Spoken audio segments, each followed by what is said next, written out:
أعوذ بالله من الشيطان الرجيم. بسم الله الرحمن الرحيم. In the name of God, most merciful, ever merciful, and may God's peace and blessings be upon His holy Prophet Muhammad and the purified members of his household and progeny. Allahumma salli ala Muhammad wa ali Muhammad wa ajil farajahum. Assalamu alayka ya Aba Abdullah wa ala al-arwah allati hallat bifina'ik. عليكم مني جميعا سلام الله أبدا ما بقيت وبقي الليل والنهار ولا جعله الله آخر العهد مني لزيارتكم. السلام على الحسين وعلى علي بن الحسين وعلى أولاد الحسين وعلى أصحاب الحسين. Respected sisters, dear brothers, السلام عليكم جميعا ورحمة الله وبركاته. The title for tonight's lecture is The Abandoned Quran. In what sense is the Quran present in our lives? And in what sense is the Holy Quran abandoned in our lives? In what sense is the Holy Quran present in the world and absent or abandoned in the world? Our religion has said, our Holy Prophet has said, I am leaving behind me two things that are of great value and great importance. The first of these is the Holy Quran. And the Holy Prophet referred to it as a firm rope of rescue. And the Holy Prophet said, this rope of rescue has two ends. One of them is with Allah subhanahu wa ta'ala in heavens, and the other side of this rope of rescue is for us human beings to hold on to. This is how the Holy Prophet described the Holy Quran. It is a rope of rescue. You want to be rescued in this world, you attach yourself to this rope. It's a firm rope, al-urwat al-wuthqa, a rope that never breaks. It'll never rip. It'll never fail you if you attach yourself to it. This is the description that the Holy Prophet gave of the Holy Quran. We have to start by looking at our relationship with the Holy Quran. First, what kind of relationship can we potentially have with the Holy Quran? At a very superficial level, at a first level, we have to assess ourselves to see, are we even capable of opening the Holy Quran and reciting it? This may seem to be very trivial, but it is not. And it's not actually a lot of hard work. With a little bit of time, on a daily basis, perhaps 5-10 minutes a day, in a consistent way, it can be very easy for anyone to learn to recite the Holy Quran appropriately. That's a first layer and a first type of relationship with the Holy Quran. I am actually able to open it and recite some verses of the Quran correctly. Beyond this, to what extent do I know some of the verses of the Quran? And this means that I carry them in my heart and I can recite them at any time. I memorize some parts of the Holy Quran. How present is the Holy Quran to me with its own words in my mind, in my heart? That's another layer of associating with the Holy Quran. To what extent do I understand what the Holy Quran says? That I am actually capable of saying the Holy Quran says this about this topic, says that about this topic. Do I know what the Holy Quran says? If I were to be asked today, you're a Muslim, right? The Quran is your book. What does the Holy Quran say about family relationships? Would you be able to actually quote the Holy Quran? Give a couple of verses from the Quran that specifically say this is what the Quran says about family relationships, relationships with the parents, with the cousins, with the next of kin. What does the Quran say about a relationship with our neighbors? Do we know any verses Not in general. We can say Islam in general says, and I think, and I've heard. That's different. Can you actually say what the Quran says? Can we say this is what the Quran says are the clear instructions in how do I interact with nature, with the environment, which is such a big topic today? How I'm supposed to carry myself in society? Or much deeper notions. What is the Quranic theory in general about finance or politics? This would be a much deeper layer and a much deeper level of understanding of the Quran. And then finally, and perhaps most difficultly and most importantly, to what extent can I actually say that I live by the teachings of the Holy Quran? That the Quran is present and I try to live my life based on the teachings of the Holy Quran. These would be at a very individual level where I need to assess my life based on the Holy Quran. None of us do enough, by the way, in any of this. And this is therefore a call to action, not to feel hopeless and desperate and feel like you're not going to be able to accomplish any of it, so I accomplish none of it. This is just a reminder from our religion. This is what our religion says about the Holy Quran. When we go to the Holy Prophet ﷺ and he talked about the Quran, he says that we're supposed to start our relationship with the Quran as early as possible in our lives. Which again, does not mean that if I'm 80 years old now and I don't know anything about the Quran that it's too late. It just means that if I want to take full advantage of the Holy Quran, with my full capability, then I should start as soon as possible. Perhaps even before I'm fully aware. The Holy Prophet says the child has a number of rights over the father. One of the rights is that the father teaches the child good manners and teaches the child the love of Ahlul Bayt and teaches the child the Holy Quran. This is even before the child is making conscious decisions for themselves. Beyond that, the Holy Prophet says when a human being is very young and they consistently recite the Holy Quran all the time, the Holy Quran starts to mix with their blood and flesh, the Prophet says. They become part of them and they stay with them for life. And he adds in the same hadith, and on the day of resurrection, when he is brought up, the Quran will act as his shafi'ah. The Quran will act as his intercessor. The Quran says to Allah subhanahu wa ta'ala, you can't punish this person because they recited the Quran. This is where we have to start thinking about ourselves and our families. How present is the Quran in our family life? Does the Quran hold any space in our family life?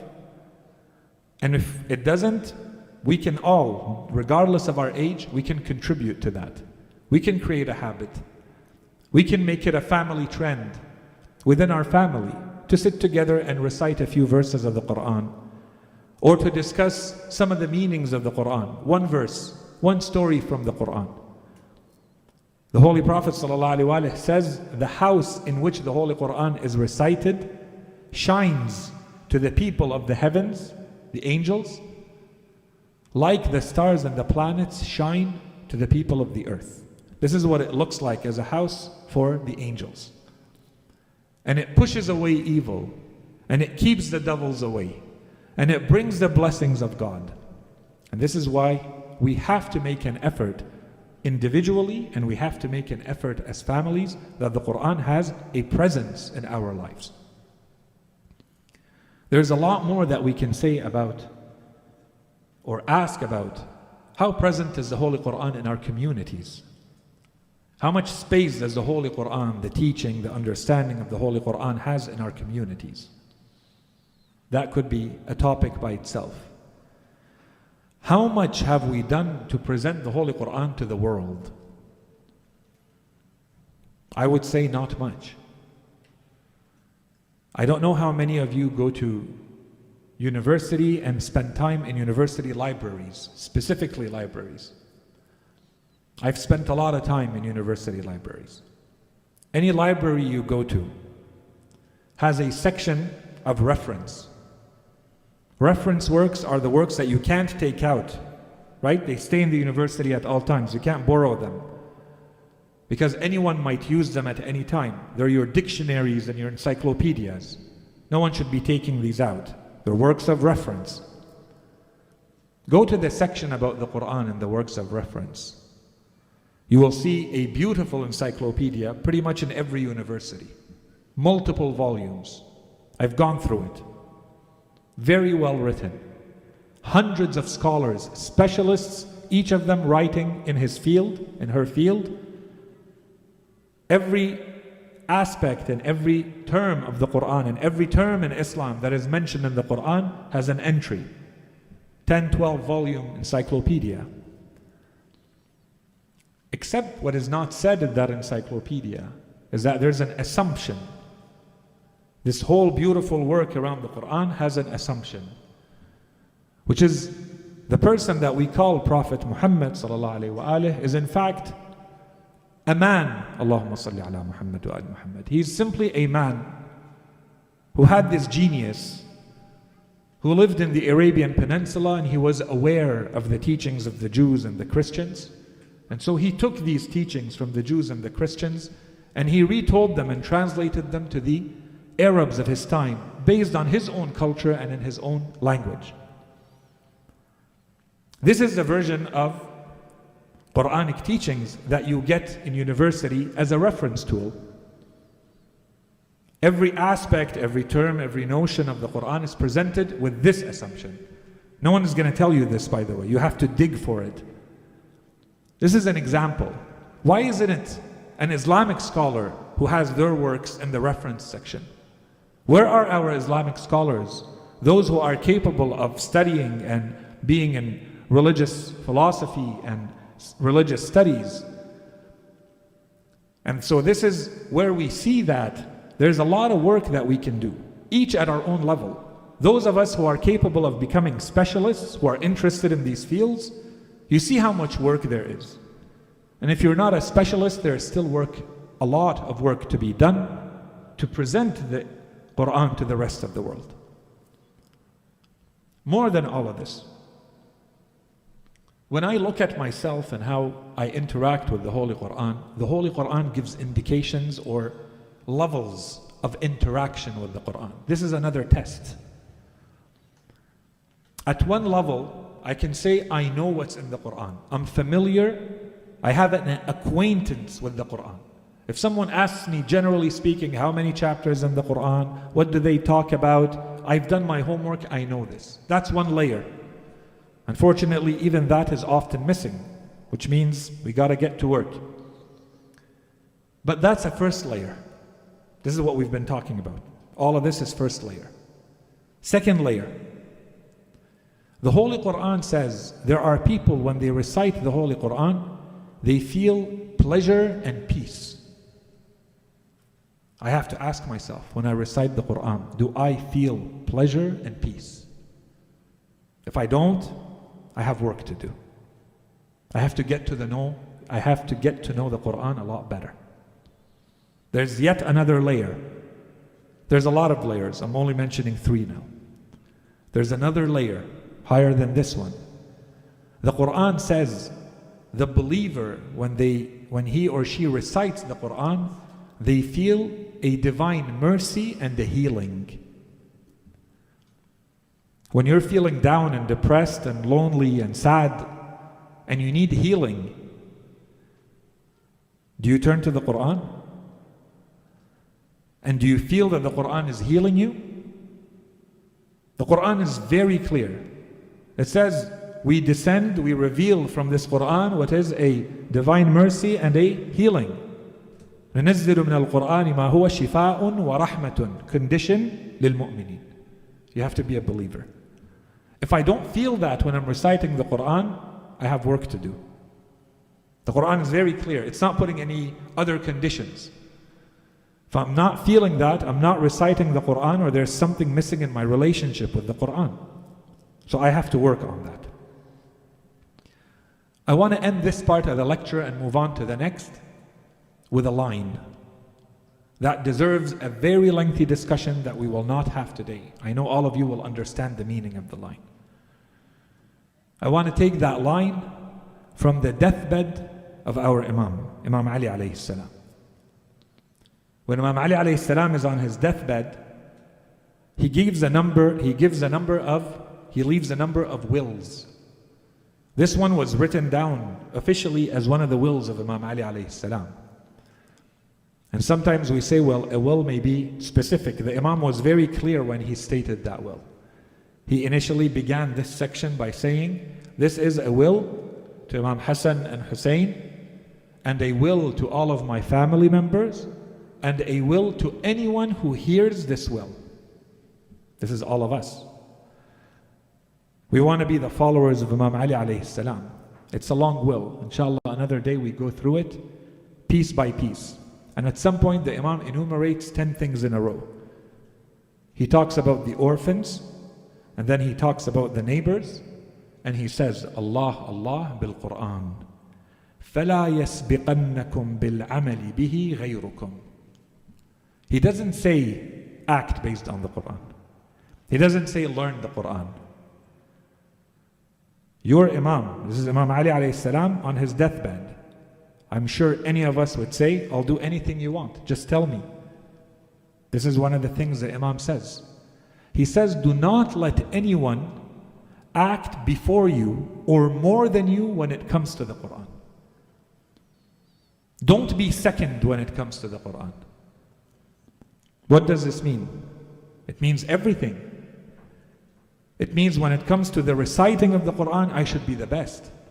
Memorizing the Quran, I should be the best. Acting based on the Quran, I should be the best. If I'm a follower of Imam Ali alayhi salam. This is his will. These are his last words in this world. He says, do not let anyone be better than you when it comes to working on the Quran. And this means everything, working in every way. لا يسبقنكم بالعمل به غيركم. Do not let anyone be better than you when it comes to the Quran. I think this is clear. We don't need to explain it more. Let's move to the second part of the lecture. We said there's two meanings. The Quran is abandoned by ourselves. We have to assess based on what we just said. And the Quran is abandoned in the world. What does that mean? I want to take you back to when the Holy Quran was revealed. From the moment the Holy Prophet ﷺ started to recite the first verses of the Holy Quran to the people of Mecca, did all of them greet these verses with open arms and love them and accept them? No. From the moment the first verses of the Holy Quran were revealed, there were people who attacked the Holy Quran and attacked the Holy Prophet. So today, if you see anyone attacking the Holy Quran or the Holy Prophet, there's nothing new there. This has lasted since the moment the first verse of the Holy Quran was revealed. This doesn't take away anything from the Holy Quran. But at the same time as this happens, we have always found that the more the Holy Quran is attacked, the more there are those who are interested objectively to study the Holy Quran, and they get attracted to the Quran, and the Quran has an effect on them, directly or indirectly. I wanted to talk about in a few minutes, because this could be a very long discussion, interesting discussion, but this is not the time to have it, about the place of the Holy Quran in today's modern world, to answer an important question. I want to take you back to perhaps a man that you wouldn't think I'm going to be talking about tonight. I want to take you back to Thomas Jefferson. He was born in the 1700s. He's considered to be one of the founders of the United States. He is one of the visionaries that came up with the idea of the first democracy in the world. Very influential, very significant for the history of the United States. And we're not interested here in the United States as much as we are interested in democracy. There were no democracies in the world officially yet. Why is he interesting? One of the reasons is because we are told by training, this is a man who was very educated and intellectual, he read a lot, and he had a large personal library in which he had the Quran. The translation of the Quran at that time, he had the best available one. For those who know the history of the translations of the Quran, there's a translation by George Sale. This was the first, we would say, good translation of the Holy Quran. A real attempt at presenting the Holy Quran in its language in the best possible way in English to the world. 2 volumes with a pretty good introduction, with good notes and so on and so forth. This is the version, the 2-volume version that Thomas Jefferson had. And he had read it. And he had written commentaries on the sides and the margins of the pages. And we're told that with time, the house in which he lived got burnt. And so this copy of the Quran was damaged and lost.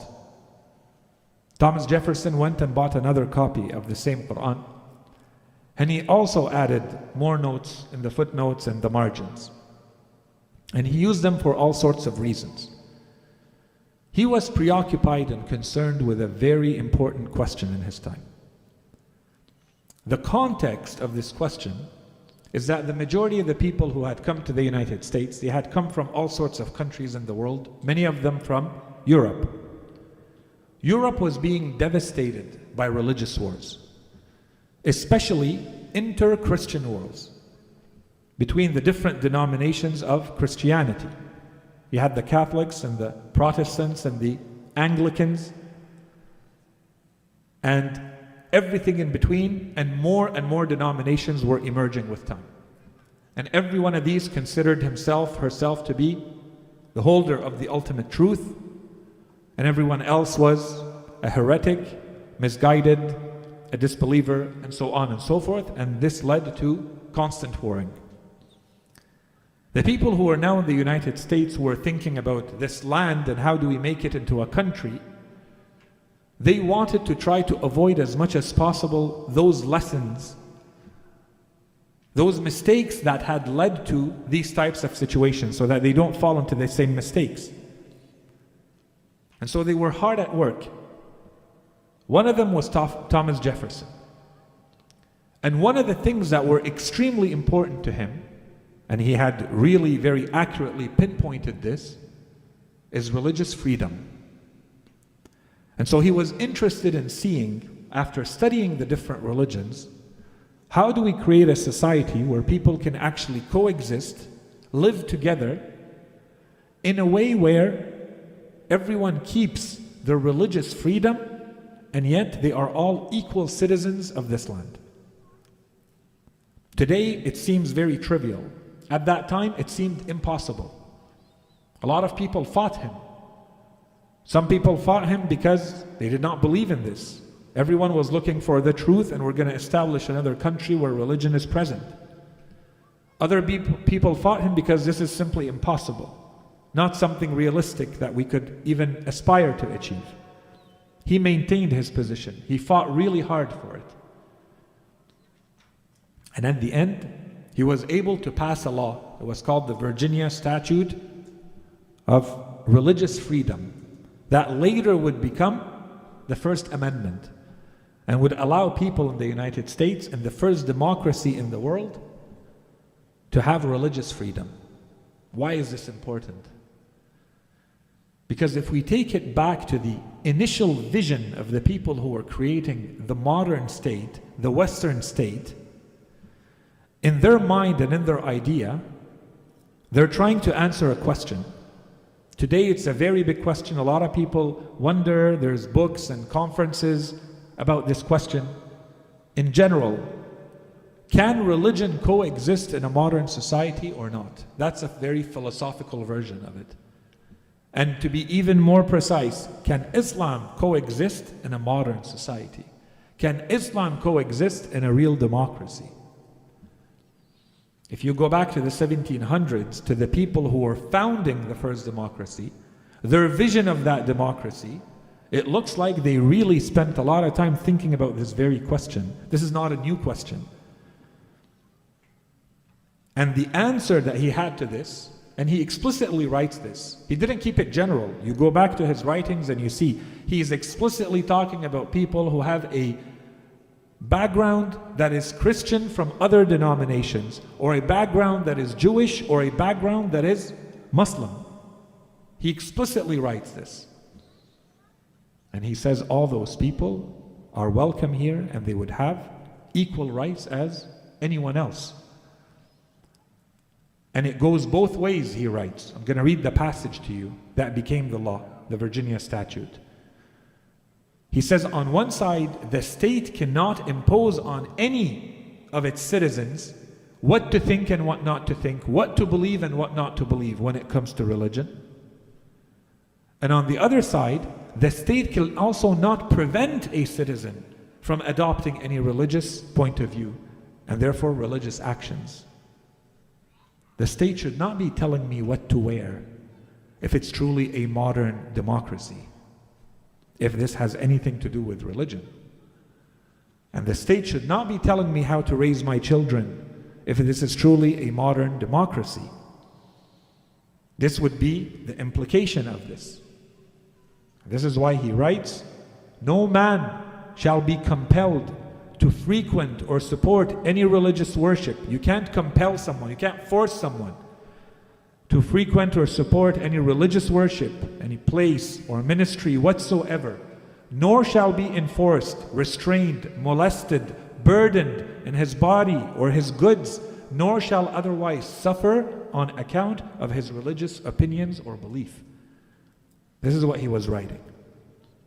This was in 1777. This is when it became a law. And when he was asked, and he writes about this, he says, the two things that I am most proud of in my life is that I founded the University of Virginia. That was a lot of work for him, and to have passed this specific law, which became the First Amendment, which is at the heart of democracy.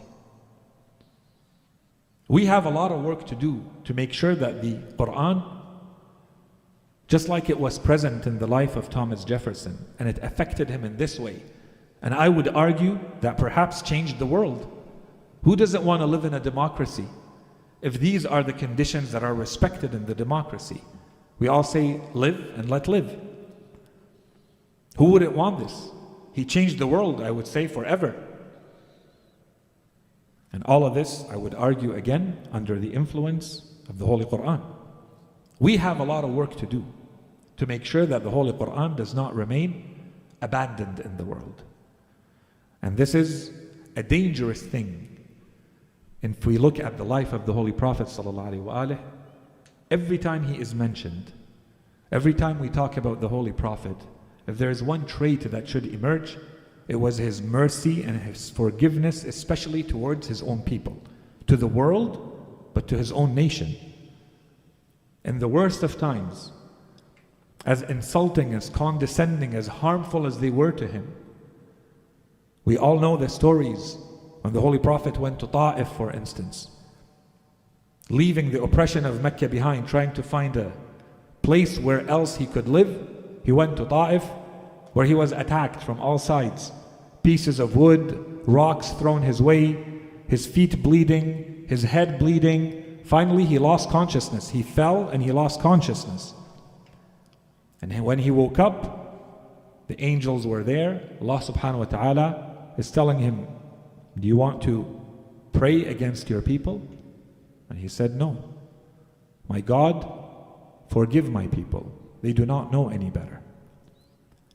This is the Holy Prophet, the Holy Quran describes as Rahmatan lil Alameen.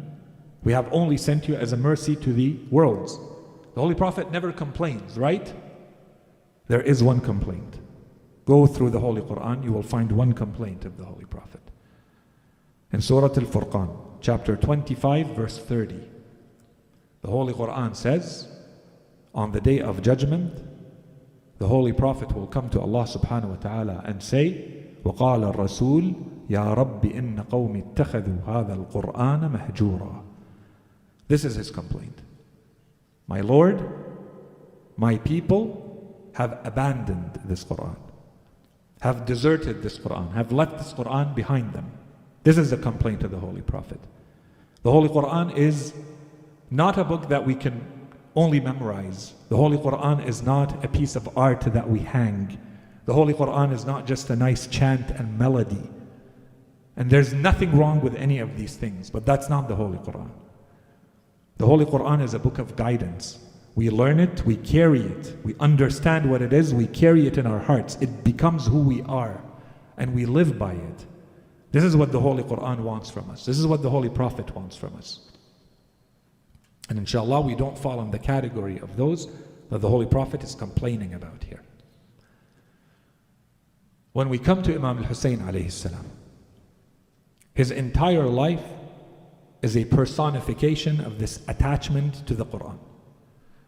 In fact, we believe, and perhaps the best way to introduce this is to say, this is the inner meaning of this complaint of the Holy Prophet. When he complains to Allah subhanahu wa ta'ala that his people have deserted, have left behind, have not taken care of the Holy Quran. Remember how Imam Ali alayhi salam in the battle of Siffin, he would cry out to his own followers who stopped listening to him and disobeying him. He would tell them, I am the Quran. Imam Ali alayhi salam says, I'm the Quran. I'm the living Quran in flesh and blood. Listen to me and obey what I say. And so this becomes another meaning when the Holy Prophet complains to Allah subhanahu wa ta'ala about how his nation has neglected the Quran. The personification of the Quran are his family members. Imam al-Hussein alayhi salam, we are told there's an entire PhD thesis on this.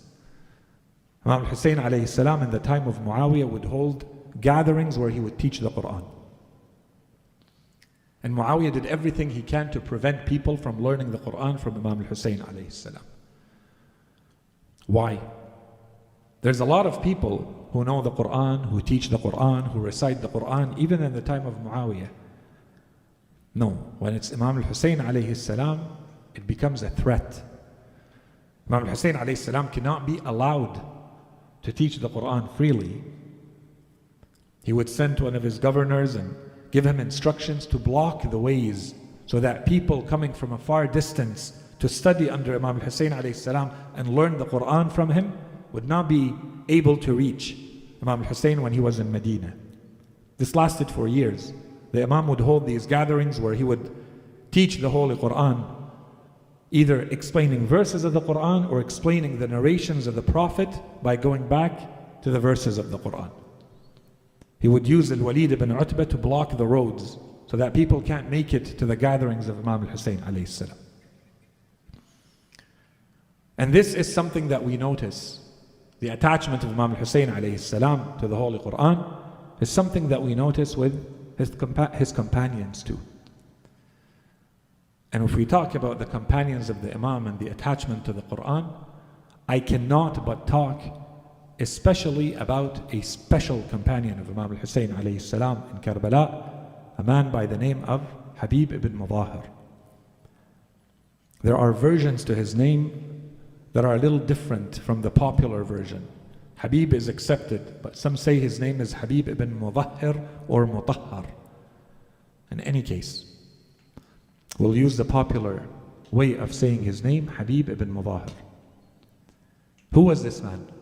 In Karbala, we encounter him as a man of 75 years old with Imam al-Hussein alayhi salam. This is a man that history tells us may have been a companion of the Holy Prophet, although there are not a lot of details about it. He came to Kufa after Imam Ali alayhi salam moved to Kufa. Imam Ali used to live in Medina al-Munawwara until the people came to Imam Ali and basically forced the Imam to become their Khalifa after Uthman was killed. Imam Ali alayhi salam becomes a Khalifa in Medina al-Munawwara, and then right away some of those who had given their allegiance to the Imam betray the Imam, Talha and Zubayr and others, and they join Aisha and they create an army and they go to Basra to fight the Imam and revolt against his Khilafah right away. So the Imam takes an army and goes to Basra, and this is the Battle of the Camel. And the Imam defeats them. When the Imam defeats them in the Battle of the Camel in Basra, he does not return to Medina. He decides to change the capital of the Islamic world from Medina to Kufa, and he moves to Kufa. And that's a whole discussion of why the Imam strategically would do that. When he did that, his family members followed him in Kufa. And a lot of people started to come to live in Kufa because they wanted to be in this new state that Imam Ali alayhi salam is building. And that's when you start to see people like Habib ibn Mudahir, Muslim ibn Awsaja, many of the others who will next become some of the top leaders of Kufa. That's when they came to Kufa. Many of them were not originally inhabitants of Kufa. In any case, he lives with Imam Ali alayhi salam. He becomes a very close companion, a confidant.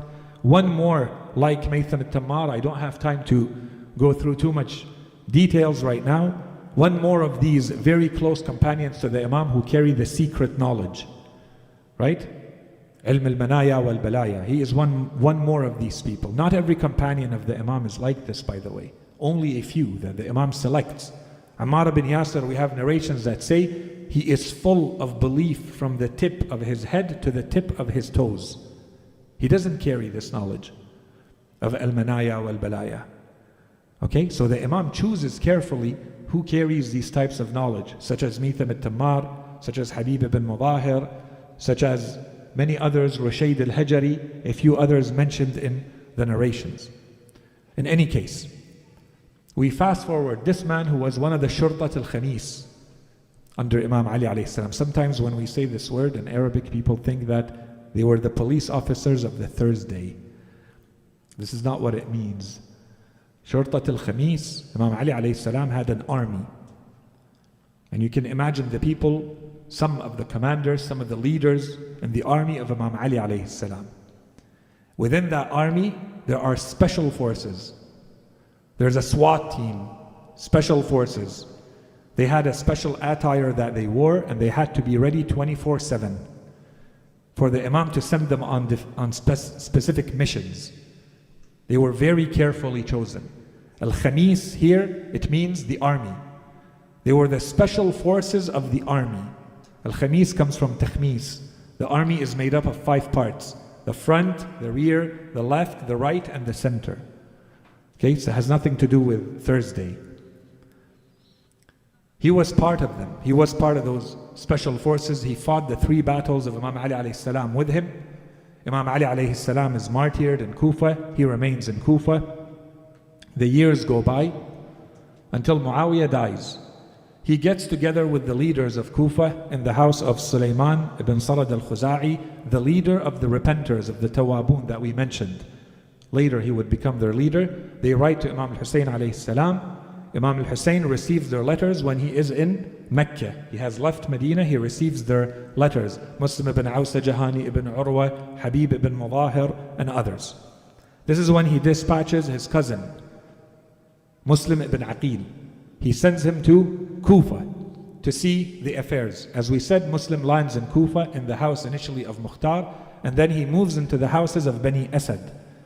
And Habib ibn Mudahir is in the tribe of Bani Asad. Muslim ibn Awsaja and Habib ibn Mudahir and others. So he's definitely playing a role, gathering the companions of Imam al-Hussein alayhi salam very quickly. As we said, at least 18,000 was gathered for the Imam. That's when Ubaydullah bin Ziyad enters. Al-Mukhtar leaves. Everyone who he can kill or he can imprison is imprisoned by Ubaydullah bin Ziyad at that time. By the time Al-Mukhtar comes back, Muslim ibn Aqil has been killed, Hani ibn Urwa has been killed. He is captured and thrown in jail. Al-Mukhtar remains in jail after the tragedy of Karbala. And while he's in jail, this is when the captives of Karbala are taken to Kufa. And he witnesses the captives and he cries and he hits his head in guilt over Imam al-Hussein alayhi salam. In any case, we come back to Habib. Once Ubaydullah enters into Kufa, this is when Habib ibn Mudahir goes into hiding or is forced into hiding by Bani Asad. They want to protect this very valuable, important man in their tribe. He remains in hiding during this time. In the same time, Imam al-Hussein alayhi salam has now arrived at Karbala. He's heading towards Karbala and he reaches Karbala. Imam al-Hussein alayhi salam starts to organize his army in Karbala. He begins by explaining that the person who is going to carry his big flag is going to be none other than Abu al-Fadl al-Abbas. But within the army, there are smaller flags, there are banners. Imam al-Hussein alayhi salam organizes his army into 12 parts, 12 banners under the general flag. And he starts to give the banners to each one of the leaders who will carry them and give instructions to them, and he leaves one banner aside. And it's a great honor and pride to carry one of the banners. Imam Hussein alayhi salam tells them the owner of this banner has not arrived yet. He will arrive soon and he will take it. And this is getting very late. The war may erupt at any time. They wait. Imam Hussein alayhi salam writes a letter to Habib ibn Mudahir in this context. The letter says a lot about a lot of things. First and foremost, it tells us the arguments that Imam Hussein alayhi salam used to tell Habib ibn Mudahir to come. Notice the arguments. We don't have time to explain them, I'll mention them. Each one of them is 2 words. Secondly, the letter tells us how Imam Hussein alayhi salam views this man. What is the opinion of Imam Hussein of Habib ibn Mudahir? And thirdly, more practically for us, imagine yourself receiving this letter from your Imam. What would your position be? Imam Hussein alayhi salam writes his letter to Habib ibn Mudahir. He says, من الحسين ibn Ali إلى الرجل الفقيه Habib ibn Mudahir. The first praise and the first argument. Imam Hussein says, from al-Hussein, son of Ali, to the great scholar. This is a testimony from Imam Hussein alayhi salam who this man is. The Imam says this is a faqih. And then he says, أما بعد يا حبيب فأنت تعلم قرابتنا من رسول الله. First argument. You know our family ties to the Prophet. Secondly, and you know who we are better than anyone else. Second argument. Third argument, وَأَنْتَ ذُو شِيمَةٍ وَغِيرَةٍ. You are a man of honor and dignity. Each one of these is a separate argument. For each one of these reasons, you should be joining me. What's the request from Imam al-Hussein? What's the request from your Imam? The Imam says, and I want you to give up your soul generously for me. He says, فَلَا تَبْخَلْ عَلَيْنَا بِنَفْسِكَ. And the reward, in return, my grandfather, the messenger of God, will reward you himself on the day of judgment. Habib ibn Mudahir, he receives this letter, he leaves, he finds a way to get out of Kufa that was completely and entirely shut down at that time. He finds a way to reach Imam al-Hussein alayhi salam, perhaps around the 5th of Muharram. When he reaches, there's a great commotion and a great happiness in the camp of Imam al-Hussein alayhi salam that Habib has finally arrived. Imam al-Hussein alayhi salam, before he arrives, he tells them, stand and greet the owner of this banner. Finally, he has come. Imam al-Hussein alayhi salam was extremely happy to see him. They hugged and they cried. The Sayyidah Zainab alayhi salam, she hears the commotion. She asks her nephew, Ali al-Akbar, what is going on? What is this commotion? He tells her, my uncle Habib has now joined my father Hussein. Zainab alayhi salam sends her first salam to Habib in that instance. We fast forward, Habib notices that there are very few people with Imam al-Hussein alayhi salam, much fewer than he thought. He tries to go convince some people from Bani Asad, from his tribe who lived in near villages from Karbala, to join Imam al-Hussein alayhi salam. They agree. And they come out with him and they want to join Imam al-Hussein. Umar ibn Sa'ad dispatches a part of the army to block them from coming to reach Imam al-Hussein. They fight for about a day and then they give up and they go back to their houses. And Habib ibn Mudahir finds a way to come back once again to Imam al-Hussein alayhi salam all alone. We will skip the part of the next couple of days until the night of the 9th, the eve of Muharram. This is where we see one of the positions of Habib ibn Mudahir. We are told that Nafi' ibn Hilal says, when it was night, the eve of Muharram, the companions of Imam Hussein alayhi salam retreated back into their tents, many of them worshipping Allah, many of them preparing themselves for war, some of them joking around. He says, I was always looking watchful over Imam Hussein alayhi salam, afraid that he may be ambushed in this middle of the night. He says, I followed the Imam and suddenly I noticed the Imam leave his tent and he would recite verses of the Quran walking in the darkness, picking things from the ground. He says, I continued to follow the Imam, not sure what he's doing, until the Imam noticed me and called me And then the Imam explained to him that he's simply picking up thorns and rocks so that when all the men are killed and the children will run in the camp, that they will not be hurt by the thorns and the rocks in the ground. And then they go back to the tent. Imam al-Hussein alayhi salam enters the tent and he's greeted by Zainab. Nafi' says, I stood by the side, watching, making sure the Imam doesn't need anything. He says, and I heard Zainab tell Imam al-Hussein alayhi salam, have you truly tested all of your followers?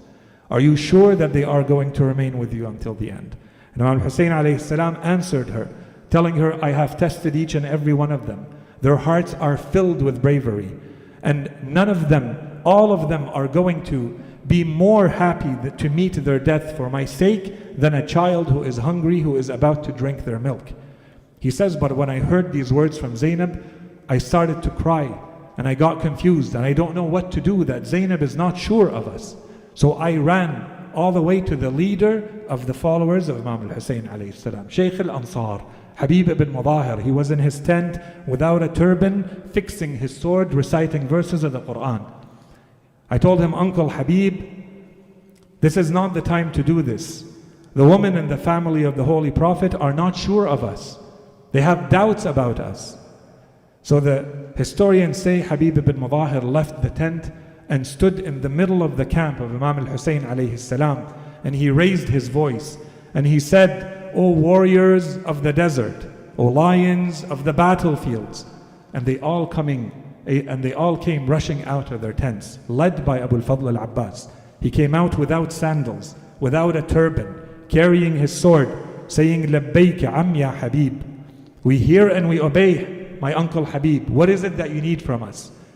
He said, Abbas, Bani Hashim, it is not you that I am addressing.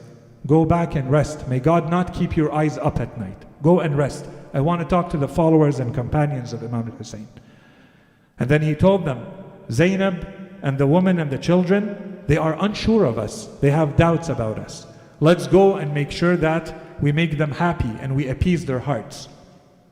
They came to the tent, they stood, and Habib stood at the tent where Zainab and Imam al-Hussein alayhi salam were still discussing, and he raised his voice and he said, Assalamu alaikum ya Ahl Bayt al-Nubuwah. May God peace be upon you, household of the Prophet. These are your slaves. They have committed that they will not let go of their spears until they put them in the hearts of your enemies. And they will not let go of their swords until they are in the skulls of those attacking you. Zainab alayhi salam heard this and she told Habib, thank you for everything you are saying. My only request from you is that Allah bihadal gharib. Don't leave Imam al-Hussein alayhi salam a lonely man here until the end. On the 10th of Ashura, the next day, the battle erupts. It lasts until the prayer of noon. Habib ibn Mudahir was killed right before or right after this time. And some, Tabari and others say, Imam al-Hussein alayhi salam is about to start praying. There are people who came, al-Husayn ibn Numayr and others, and they said to Imam al-Hussein alayhi salam, God will never accept this prayer from you. These words were too much for Habib to bear. So he answered them back and then he charged at the army. He was attacked from all sides. He fought valiantly and bravely until he was injured, hit on his head, he fell to the ground, and then he was beheaded right away on the field, on the battlefield. People were racing to have the honor to have killed Habib ibn Mudahir. In the narrations we are told, you read the Maqtal, they say when Habib ibn Mudahir was killed, هَدَّ مَقْتَلُهُ الْحُسَيْنِ. Imam al-Hussein alayhi salam lost all of his strength when he saw Habib ibn Mudahir die in this way. And he said, what an amazing man you were, Habib. May God have mercy on your soul. You were one of those who recited the entire Quran every night of your life. Assalamu alayka ya Aba Abdullah.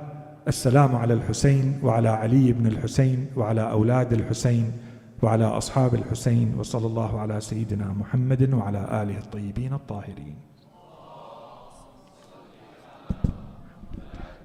انتظار قم إلينا فعلينا الدهر يا مولاي جار قم إلينا فيك قلب العاشق الواله حار. قم إلينا مولاي يا فرج الله، كم ندبنا بحزن واشتياق، كم ندبنا سنينا من فراق. قل متى سيدي يوم التلاقي. كم جرعنا المآسي والعذاب، قلبنا يا حبيب القلب ذاب. دونك العيش هم واغتراب. قم إلينا ضاقت الأرض بنا يا ابن السماء. مهدي يا نصير الأبرياء والضعفاء. مهدي ما لنا غيرك عون في البلاء. مهدي روحنا يا ملاذ الروح حيران، منك هيهات على الأوجاع صبرا. منك هبها على الأوجاع صبرا. أنت بالحال يا مولاي أدرى. يا أبا صالح سيدي روحنا الولهى فداك، دمع ندباتنا الجاري دعاك. فمتى سترانا ونراك